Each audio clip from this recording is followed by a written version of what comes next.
Hello and welcome to ET Now, Startup Central, India's first and only daily show dedicated to startups and entrepreneurship. I'm Krishna Kumar, coming to you live from ET Now's Mumbai studios. As usual, we have a power-packed 20 minutes lined up for you. First up, a check on all that's making headlines here. The Ola and auto major Mahindra have announced a strategic partnership. Mahindra will offer a wide range of services from leasing, financing, insurance, maintenance, among others, to Ola's drivers. The partnership aims to generate sales and financing of over $400 million and impact 40,000 drivers by 2018.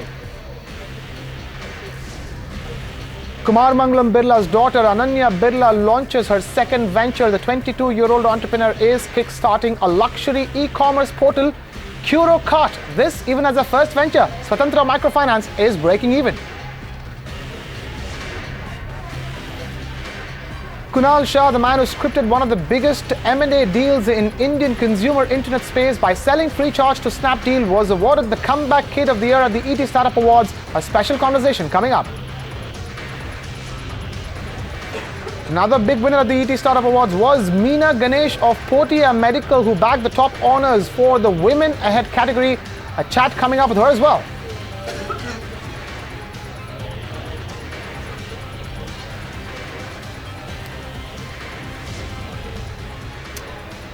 Straight up, the wait is indeed finally over. iPhone 7 is officially here. In fact, there's an official confirmation for the first time in the history of the iPhone, right on the day of the launch, on when India will see the iPhone hitting shop shelves, and that date is the 7th of October. And in fact, Apple also revealed the starting price range for the new set of iPhones, and that has been pegged at a steep 60,000 rupees. However, Indian consumers need to keep in mind that the iPhone 6s was launched at 62,000 rupees, the starting level, with a 16 GB version. But this time around, no 16 GB version. The starting itself is a 32 GB version, and that comes at 60,000 rupees. Here are the key features.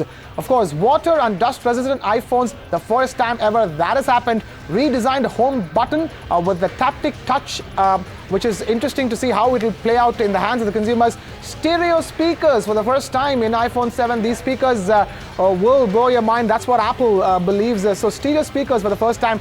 And of course, extra battery life. Apple in fact confessed that the iPhone 7 will have 2 hours more battery life than the iPhone 6s, and the iPhone 7 Plus will have an hour more. And of course, the all-important big change and break away from tradition: no headphone jack.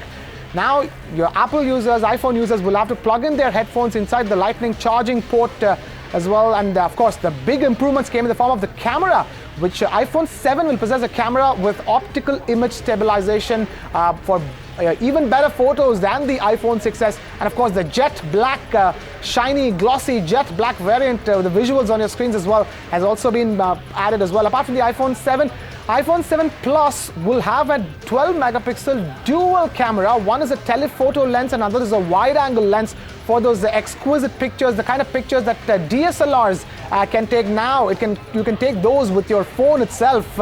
So that's a major improvement. Both the cameras on iPhone 7 and the iPhone 7 Plus have witnessed a dramatic improvement, and calling it, and in fact some people say it renders a DSLR kind of obsolete with the kind of features it possesses. So big improvements on iPhone 7 and iPhone 7 Plus. The only difference being the fact that the camera, the dual camera, is there on the iPhone 7 Plus. And apart from that, the biggest eye-catching thing from last night's launch was, of course, AirPods, Apple's new wireless initiative. Apple wants to go wireless in the future, and they've kickstarted with those wireless earphones that have battery life of anywhere between 5 to 24 hours. And more importantly, that casing in which it comes itself is a charging port for those earpods. Those earpods have certainly captured a lot of people's imagination and was certainly the highlight as far as last night's launch goes. So a lot to look forward to. iPhone 7 come October 7th, and Indian users will get a taste of all the action. We'll have to keep our eyes out on the final pricing of all the phones, and more importantly, when the pre-orders begin as far as the Indian market is concerned.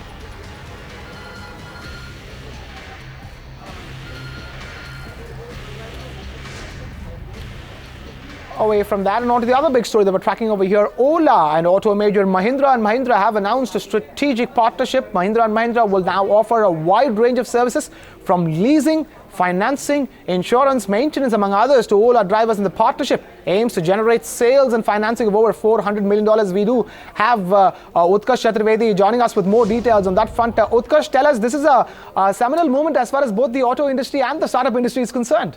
Well, it is a large corporate really tying up with a startup. And if you look at it, Ola and Mahindra has been saying for a very long time that how the startups and the taxi aggregator has been a very big competition to the car makers and to the passenger car makers, the personal car buyers. And now today he said it is more of an opportunity for car makers like M&M to really tie up. Now this is going to be one Mahindra kind of an initiative which M&M has really gone ahead with. So once you buy the car, you'll be provided cars like Verito and Xylo for the fleet services.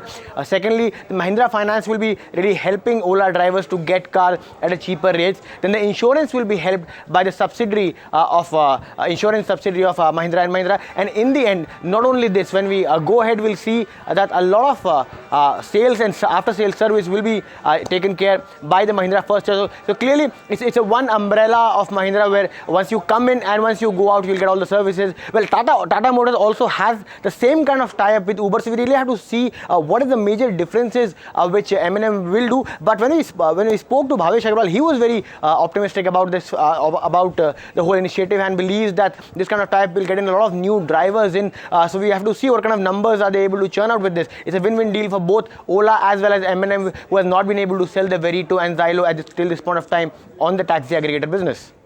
Win-win for Ola and M&M is the word coming from Utkarsh Chaturvedi. Utkarsh, thank you so much for bringing us that update. Moving on here on the show, Kumaramangalam Birla's daughter Ananya Birla has launched her second venture. The 22-year-old entrepreneur is kick-starting a brand new luxury e-commerce portal called Curocarte. Now this, even as her first venture, Swatantra Microfinance is all set to break even. Here she is in an exclusive conversation with me. Take a look. Curocarte is an online platform. We curate handmade products from all over the world. They're premium products. They're utility-based and decorative as well. These are products that you've not seen before. We design them ourselves in collaboration with the makers. So basically, we make the inaccessible accessible for you. And I think Curocarte's biggest fan, our brand's biggest fan, is probably going to be your home. Where all are you sourcing your products from? And is it going to be sold only to Indian consumers or across the world? What exactly are the plans? Absolutely. So we have traveled to 9 different countries as of now, and we have, I remember going to Bali at night, and I don't know where all we've gone in Ubud, then like it's been absolutely crazy. So yeah, we are in Indonesia, Thailand, France, UK, India, 22 states, I'm running out, France, Bali, Thailand, and yeah, there's one more. So basically around Japan. All right, so basically 9 countries roughly, so to speak. Yeah. And products sourced from 9 countries and sold to Indians largely, right? So right now we're selling to the Indian market, and in the next 2 to 3 months we're going to open to another big region in the world. So we're going to be a global platform. Where is the funds going to come from, and when are you going to look at raising your big round of funding? So the big round of funding would be probably after a year or so, and we will be looking out for funds. We will look out at VCs, etc. So we will be doing that. When you were just 17 years of age, you came up with Swatantra Microfinance, and Swatantra Microfinance is set to break even as we speak, isn't it? Yeah, so in this financial year, we will be breaking even, and that will be in around about 3 years. Okay. So I think it's a huge achievement for the team. I think we've been working very hard. It's a very, very risky market when I had entered, and now it's completely transformed into a very hot market, which sort of is the first step towards becoming a national bank in our country. From microfinance to luxury e-commerce, here 2 ends of the spectrum, 2 different worlds apart. Talk to us, how come you went from microfinance to Curocarte? Yeah, so I just follow my heart. Both are something that I'm very passionate about, and I want to reach out to as many people as possible. So we've touched rural and semi-urban areas, and now I thought we must get into tech and move towards a slightly higher up range. And there's no real reason, it's just something that I didn't plan it out. Something I was passionate about, so I just took it up. Right. Also, just want to understand, the Birla Group also has abof.com. Will there be any kind of synergies between Curocarte and abof.com? No, there won't be any synergies because the sole reason being that they are into apparel, into high street fashion, and we are into handmade luxury products. So there's absolutely no synergy at all right now. So no, we won't be doing anything with abof. how much of your parents' support or parents' inputs went into Curocarte? Did you have dinner table conversations with your father regarding Curocarte? What did he think of it? Yeah, so my mother has been my hugest support system. I think as a startup, as an entrepreneur, there are days where you just feel like you're just breaking your head, and it's just the wall is, it's just, it can be tough. I think all of you all watching, you all know you're entrepreneurs yourself. So she always stood by me and said, there's no giving up now, there's no looking back. And what about dad? What did he tell you when you told him that you were going to come up with Curocarte? He said it's a brilliant idea and it has the potential to be path-breaking. That's what he told me.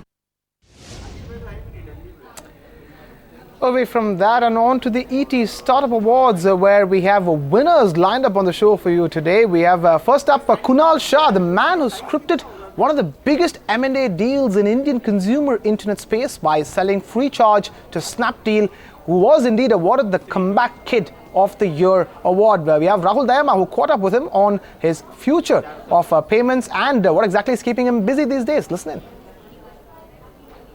Today, we know that wealth creation is a function of innovation and entrepreneurship at a root level, right?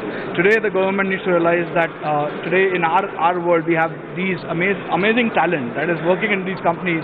They could do some amazing things over here. Like, think about it, like Sachin was an engineer at an Amazon, and look at the kind of company he's created, right? Today, all we need is an opportunity and support, right? And I think government should do a lot more. It's very hard to define what that more is, but in my view, anything that today feels like a friction should be removed, and more work should be done around that. All right. Congratulations on the award. Tell us, how does it feel like you scripted one of the biggest M&A stories in the Indian internet e-commerce space? How does it feel like to back this award for the Comeback Kid? It's great. I think the biggest award for a startup guy is to be able to do well for their customers, do well for your investors, and do well for your employees. I think that's the real award behind what we do. As far as FreeCharge is concerned, tell us in terms of expansion plans, because also offline will really be a big driver, and with payment landscape really changing with UPI, a lot of them will now be comfortable to really make payments online. Yeah, I think it's just, we are at such an early stage of payments. Like everything is just going to start happening now.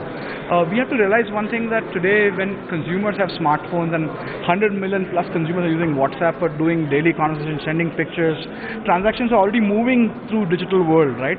Payment is just facilitating the natural wave that is already happening, right? Today with the announcement of Jio and let's say with the 4G prices coming down, more people are going to come and participate in the ecosystem. With more people coming and participating in the ecosystem, more transactions are going to happen. And everybody wants to have a frictionless, and I think today look at WhatsApp.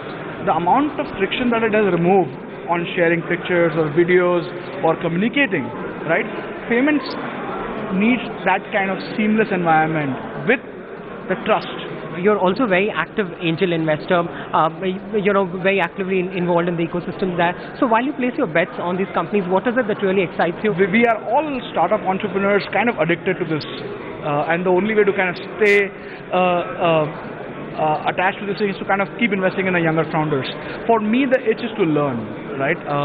When I invest in younger founders, the technology is changing so quickly that when you are a 35-year-old or 36-year-old, you have to be really scared of not knowing what's going on at the young generation level.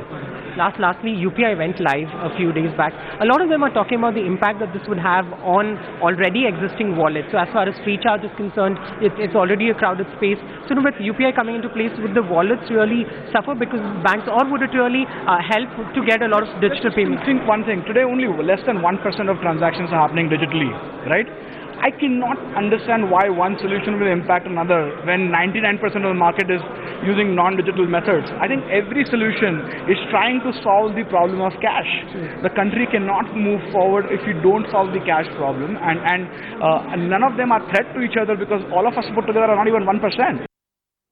Now, another big winner at the ET Startup Awards was Mina Ganesh of Portia Medical, who bagged top honors for the Women Ahead category. Surprisingly, she is also the only women winner at the ET Startup Awards. Rahul Dayama again caught up with her to know if it's difficult being a woman entrepreneur, and will Portia consider going global anytime soon. Take a look. obviously I'm feeling very happy and delighted to have received this award. Clearly it's a recognition for entrepreneurs as a whole. I'm just one who's here, but there are a lot of people, a lot of women working really hard to build businesses, and this is just one of us who's getting recognized, but it's really for the whole category, I would say.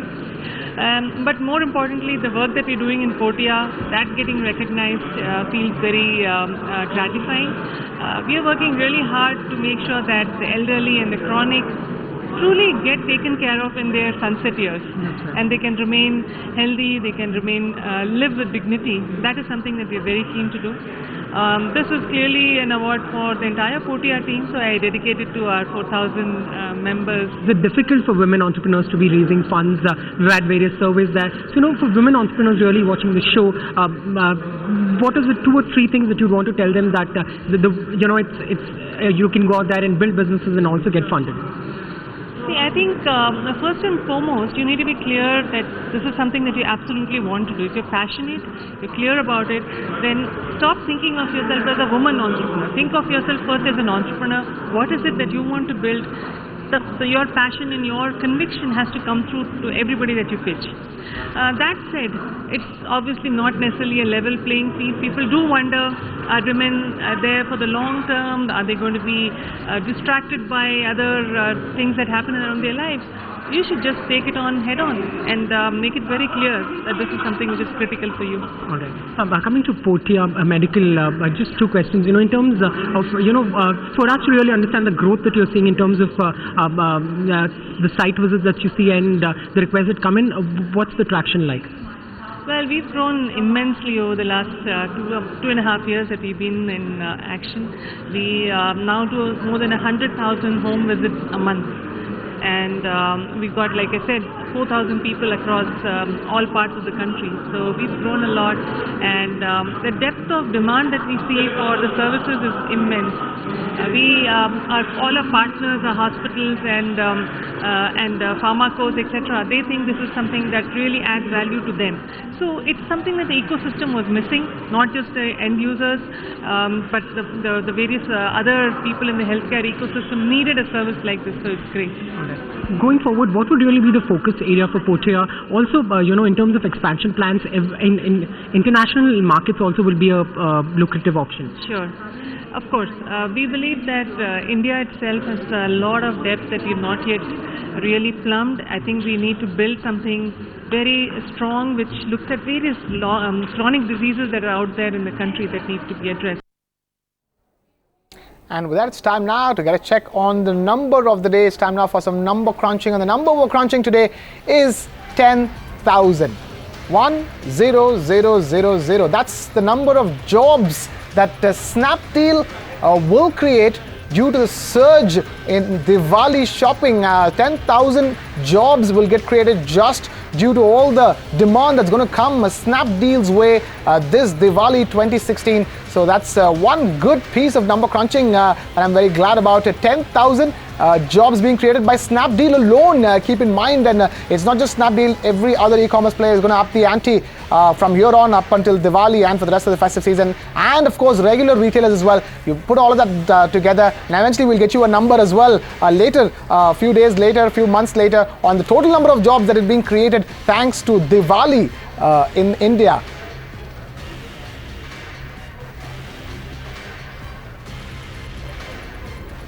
And with that, it's a wrap here on this edition of ET Now Startup Central. Thank you so much for watching. This is Krishna Kumar signing off.